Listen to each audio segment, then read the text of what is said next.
Masa sih stempelnya kayak ormas, betul? Ganti dong burung Garuda. Kita itu harapannya sih setiap bulan dikeluarkan. Honor pegawai negeri setiap bulan dikeluarkan. Kita 3 bulan belum keluar. Beritahu Pak Surta tadi diberitahu, kaget juga saya. Terus ininya apa? Gambarnya apa kalau enggak? Hanya tulisan saja.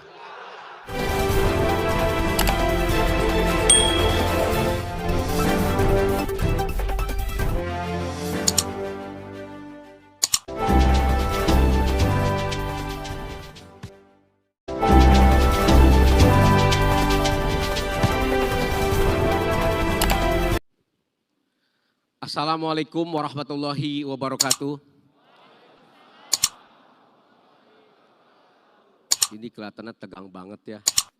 Nyantai. Jangan tegang-tegang, ada Pak Presiden, kita bangga. Alhamdulillah wa syukurillah.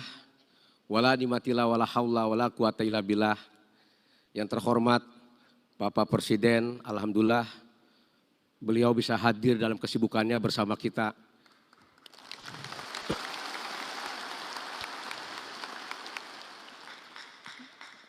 Pertama, saya mohon doa dari Pak Presiden, Pak. Kemarin di luar saya nggak getar, Pak, waktu menyampaikan aspirasi. Ketemu Bapak agak deg-degan saya hari ini. Kenapa ini? Kemarin teriaknya semangat saya di luar, di sini saya deg-degan ini. Yang terhormat, di sini hadir Bapak Menteri Maritim. Terima kasih Pak Menteri. Kelihatannya karakternya sama kepala desa, semangat kita jadinya. Tadi didengarkan bareng-bareng. Beliau kayak kita maunya eksekusi saja, kebanyakan teori capek. Ya, alhamdulillah. Alhamdulillah Pak Menteri Dalam Negeri, Pak Tito orang tua kita yang selalu bimbing kita di Abdesi, dari Munas sampai pelantikan, Rakernas. Terima kasih Pak Menteri orang tua kita. Sudah bisa hadir, saya tahu beliau kurang sehat tapi semangatnya hebat seperti kepala desa. Yang terhormat Bapak Menteri Desa, terima kasih Pak Menteri, bimbing kita sama-sama supaya desa maju. Yang terhormat Wakil dari DPR RI, terima kasih bisa hadir. Yang terhormat Pak Wamen, terima kasih bisa hadir. Yang terhormat, enggak apa, para pejabat lainnya, Pak Menseknek, terima kasih Pak Menseknek bisa hadir. Maklum Pak, orang desa nih Pak. Yang terhormat Ketua DPD se-Indonesia, Ketua DVC se-Indonesia, Ketua PK se-Indonesia, pengurus Abdesi Pusat, para kepala desa yang hadir, perwakilan se-Indonesia hari ini. Tenang saudara-saudara, tadi saya udah ketemu Pak Presiden. Ya, di depan enak banget nih, diamini semua, amin.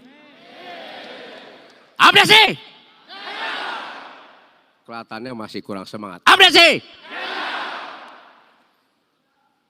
Desa bersatu! Presidenku! Yang gak berdiri gua sumpahin 7 turunan tuh tanyakan loh.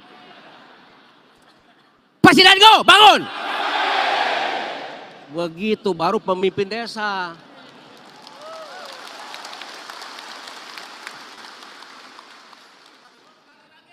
Pak Presiden maaf, emang karakter kepala desa kayak gini semua Pak Presiden. Jadi jangan kaget Pak. Teman-teman, rekan-rekan kepala desa senasib sepenanggungan. Kita sudah cukup terima kasih banget hari ini. Apa yang kita sampaikan, saya memang terasa Pak orang tua lebih hebat daripada anaknya. Ketika kita menyampaikan aspirasi, bukan beliau mencueki kita saat itu rupanya, karena sibuk. Termasuk kita, kalau di demo warga sakit hati kita. Di demo RT sakit hati kita. Ternyata orang tua kita, Pak Presiden kita begini megahnya datang. Berarti kita punya utang 1-0. Betul? Ingat loh punya utang kita ini ke Pak Presiden. Ya. Tapi insya Allah Pak Presiden, simpel saja saya. Kita berharap ke depan dana desa ditingkatkan biar percepatan pembangunan desa lebih cepat di desa. Ini aspirasi teman-teman se-Indonesia. Yang kedua, saya sadar calon kepala desa habis miliaran teman-teman, jual bebek, jual kambing, jual rumah, jual tanah. Masa sih setempelnya kayak ormas, betul? Ganti dong burung Garuda.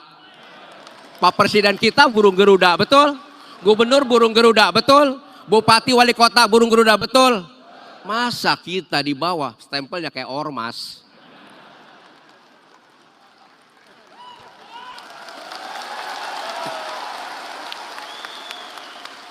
Jangan salahkan kami kalau rakyat di desa, warga desa tidak tahu lambang burung Garuda dan lambang negara.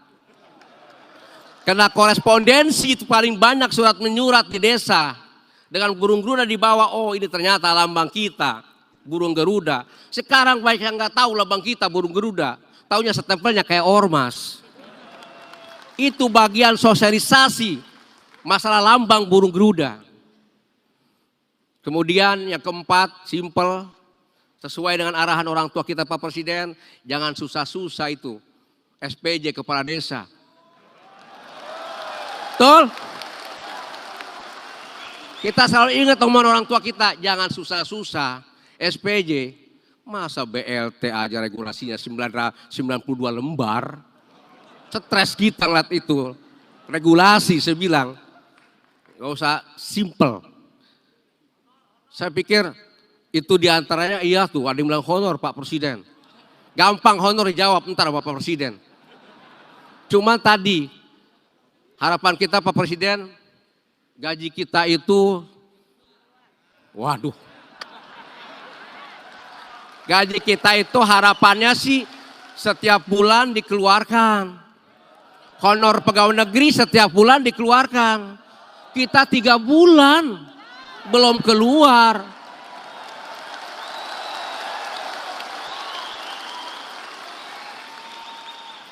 Masa sih orang meninggal nungguin gajian 3 bulan kita datang? Betul? Masa sih orang lahir nungguin gajian kita 3 bulan datang? Pak Presiden, orang tuaku yang terhormat.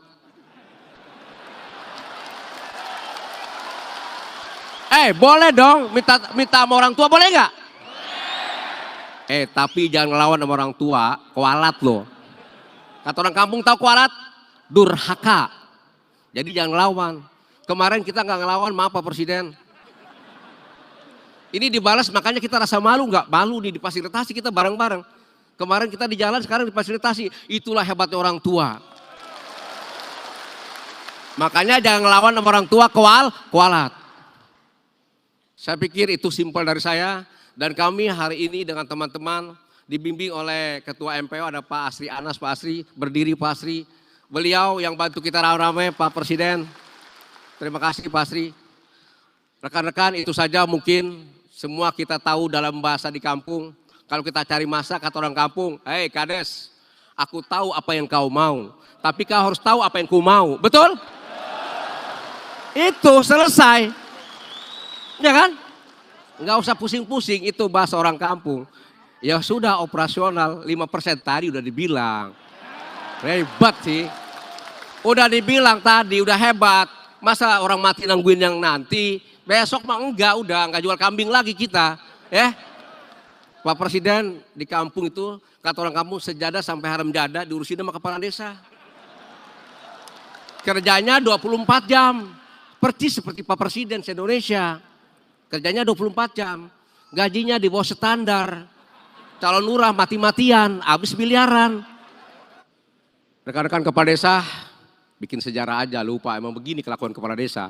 Ada pidato satu yang belum disampaikan, lupa. Terkebawa pulang, tidur stres kita. Rekan-rekan kepala desa, kita sadar Undang-Undang nomor 6 2014, saya termasuk di dalamnya pada saat itu. Ketika disahkan, belum tentu yang lain jadi pemimpin mau merealisasikan, mau mengimplementasikan tentang undang-undang tersebut. Tapi pas Bapak Presiden terpilih, Undang-Undang nomor 6 2014 dijalankan dengan baik sehingga kita merata pembangunan di desa. Hal yang wajar kita berikan saat ini, beliau selaku Bapak Pembangunan Desa. Setuju? Kalau sudah setuju, tidak perlu munafik depan saya. Berdiri semua kalau setuju. Bangun. Angkat tangan. Terima kasih Pak Presiden. Inilah bahwa kami di desa menyatakan Bapak Presiden Jokowi selaku Bapak Pembangunan Desa. Allahu Akbar. Alhamdulillah. Abdesi. Presidenku. Presidenku. Terima kasih.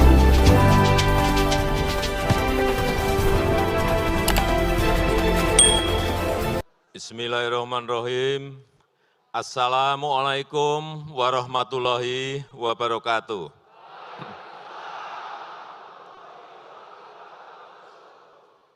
Selamat siang, salam sejahtera bagi kita semuanya. Om Swastiastu, Namo Buddhaya, salam kebajikan. Yang saya hormati pimpinan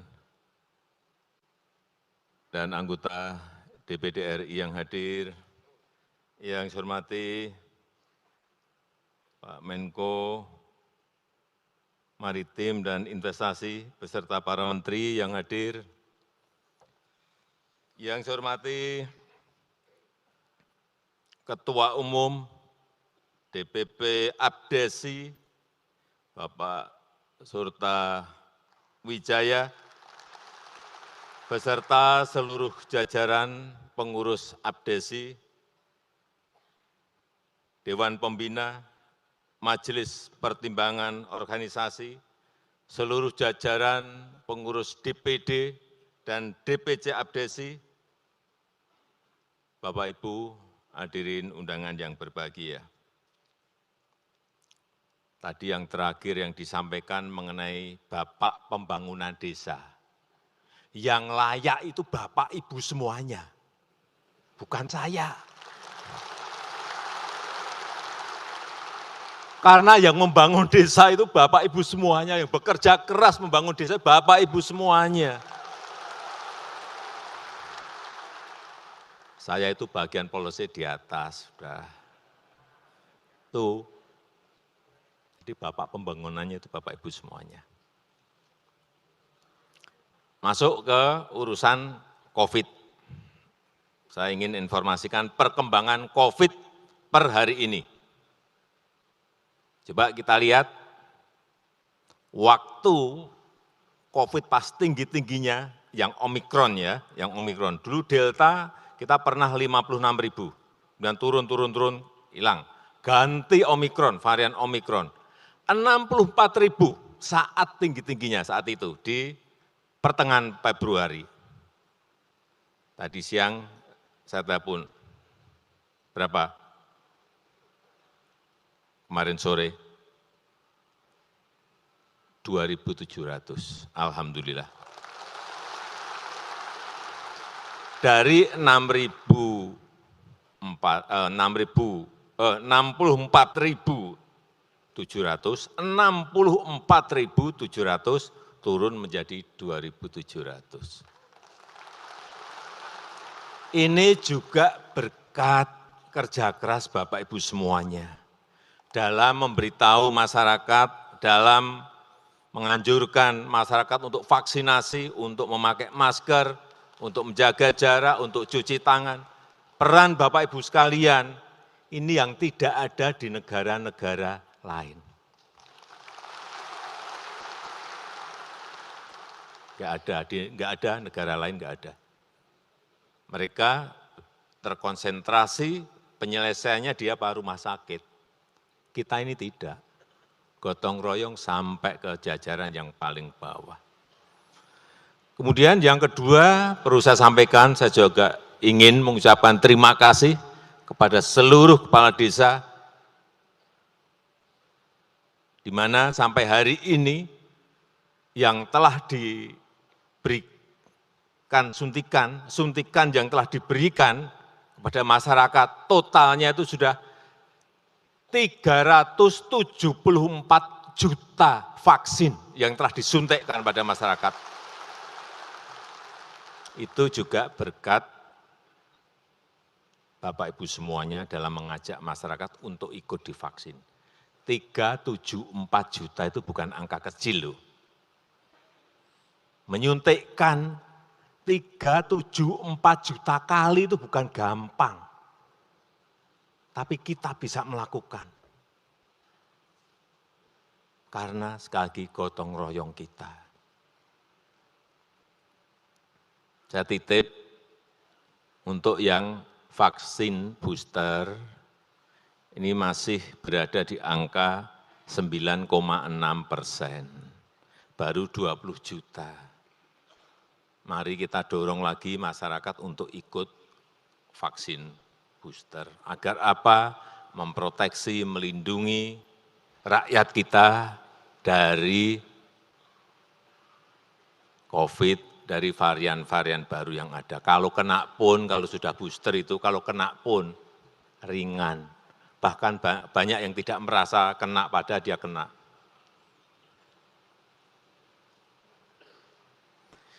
Yang ketiga yang berkaitan dengan dana desa.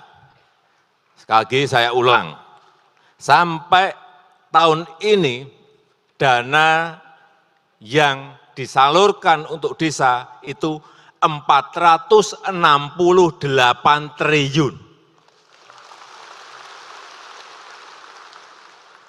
Ke desa. Jangan dipikir ini uang kecil loh. Ini uang gede sekali, besar sekali. Dalam sejarah negara ini berdiri, desa diberi anggaran sampai 468 triliun itu belum pernah. Oleh sebab itu hati-hati dalam mengelola, memanage duit yang sangat besar sekali ini. Sebetulnya kemarin, kalau tidak ada COVID di 2020, saya sudah berpikir akan menambah, melompatkan anggaran desa itu lebih gede lagi, tapi Tuhan belum mengizinkan. Karena uang yang dipakai COVID di 2020 itu sudah 690 triliun. Gede sekali, gede sekali. 2021 740 triliun, gede sekali. Sehingga dana seluruh kementerian juga kita potong, kemudian dana untuk desa juga sedikit kita potong. Sedikit loh ya, sedikit kita potong. Tidak banyak, sedikit. Nanti tahun depan insya Allah dikembalikan atau dinaikkan lagi. Dari 468 triliun tadi, saya tadi bisik-bisik ke Pak Surta. Pak Presiden, ya di pemerintahan desa ini diberi dana operasional desa.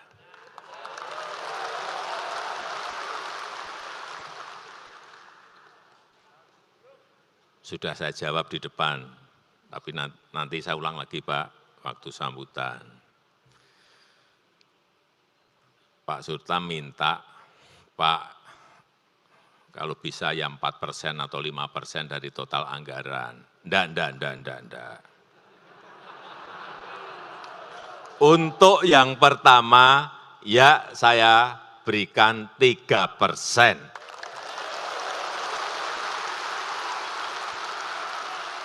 Nanti tahun berikut bisa ke 4 atau 5%. Ini tolong dicatat.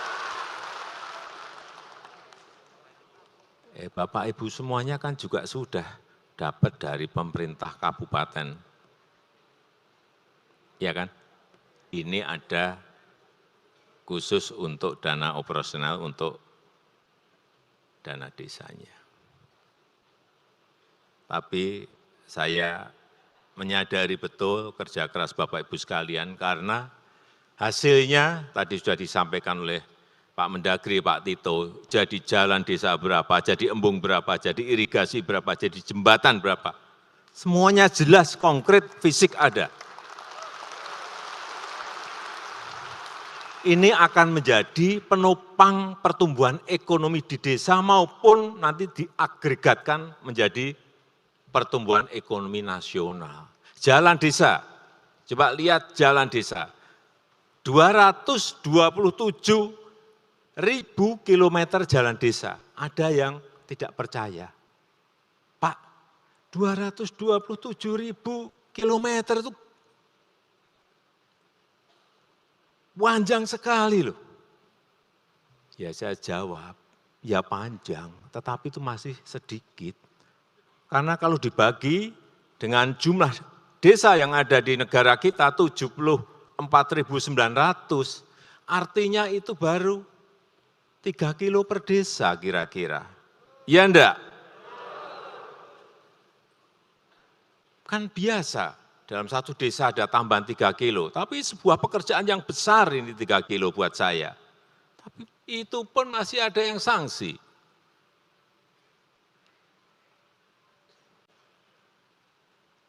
Ya kalau 74.900 kali 3 kan sudah kira-kira ya angka itu. Jadi masih ada banyak jalan-jalan di desa yang memang perlu dibangun dan diperbaiki, utamanya dan utamakan jalan-jalan produksi yang menuju ke sawah, ke kebun itu yang didahulukan.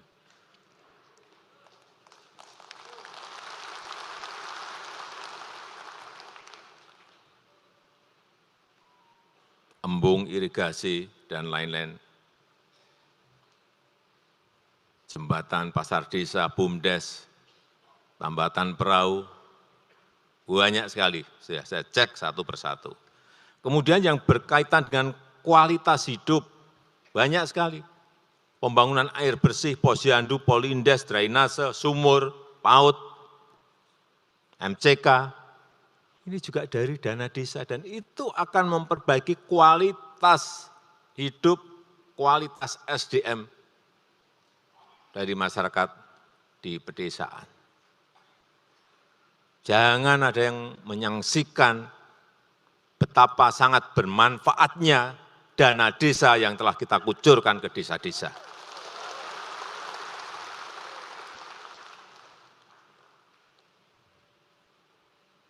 Dan itu sekali lagi mempengaruhi pertumbuhan ekonomi di desa, mempengaruhi pertumbuhan ekonomi nasional. Saya hanya titip, ini sudah bolak-balik saya sampaikan, kalau membangun fisik ataupun non-fisik, gunakan bahan-bahan material dari desa itu. Dari desa Bapak Ibu semuanya. Paling jauh itu dari kecamatan. Mau beli semen ada di desa, beli di desa. Mau beli batu bata ada di desa, itu beli di desa kita sendiri. Supaya apa? Uang itu berputar terus di desa kita. Paling jauh itu di kecamatan kita. Jangan sampai uang itu kembali ke kota, apalagi kembali ke Jakarta. Hati-hati. Kembali lagi ke sini, hati-hati.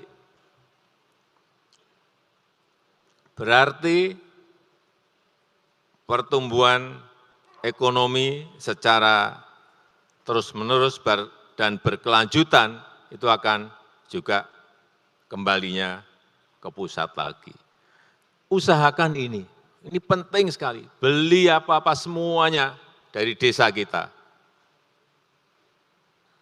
Apapun, mau beli telur untuk misalnya tambahan gizi untuk anak, enggak perlulah harus ke kota. Cari mungkin terpaut harganya, terpaut, tapi tetap beli di desa kita, karena nanti uangnya berputar di situ terus. Itulah yang akan menghidupi masyarakat kita, masyarakat desa.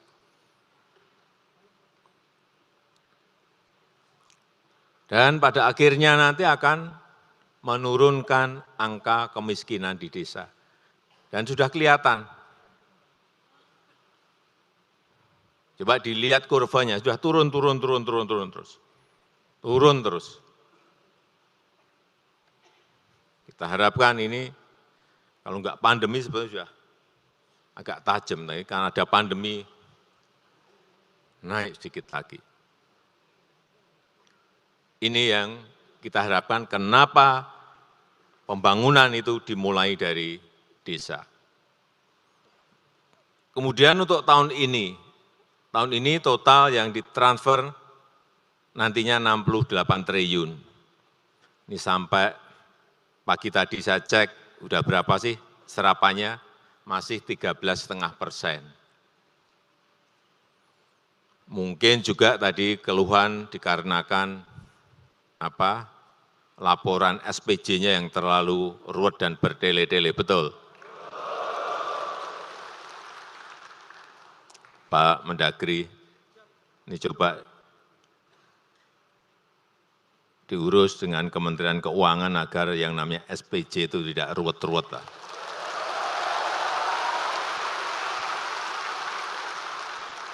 Nanti para kepala desa ini tidak ngecek jalan, tidak ngecek irigasi, tidak ngecek posyandu, malah urusan buat SPJ saja.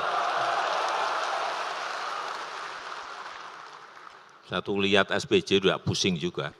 Saya aja yang lihat aja pusing. Apalagi yang melaksanakan.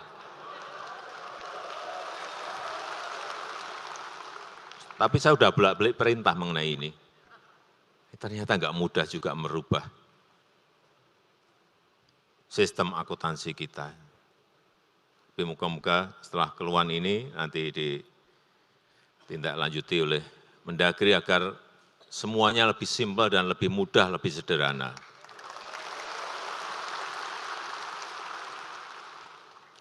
Kemudian yang berkaitan dengan BLT desa. Tadi Pak Ketua Abdesi menyampaikan jangan maksimal 40%, jangan minimal 40%, tapi maksimal 40%, ya saya setuju.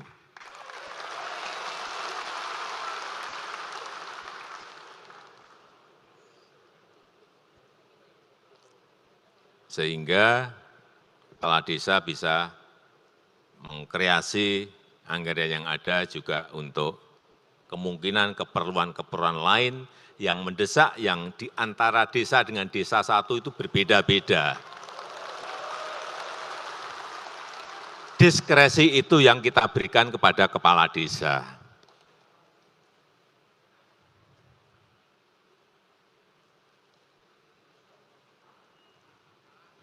Kemudian yang terakhir mengenai stempel. Saya terus terang juga baru tahu, tadi di depan diberitahu Pak Surta tadi diberitahu, kaget juga saya. Terus ininya apa, gambarnya apa kalau enggak?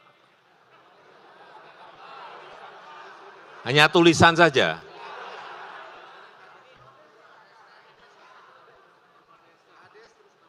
Pak Menteri Dalam Negeri, ini dibuatin aja instruksi Mendagri.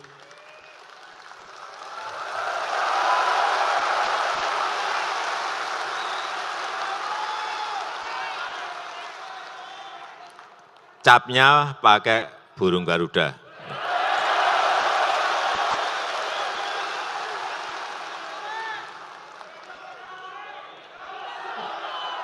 Loh itu memang lambang negara kita kok.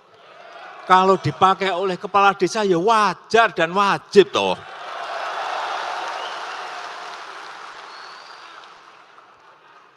Clear semuanya.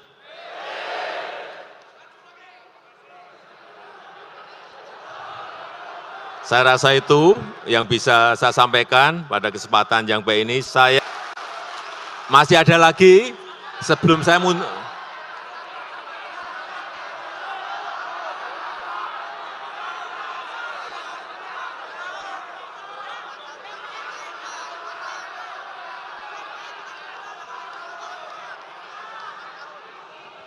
ini apa itu usulannya banyak sekali, nanti saya jawab.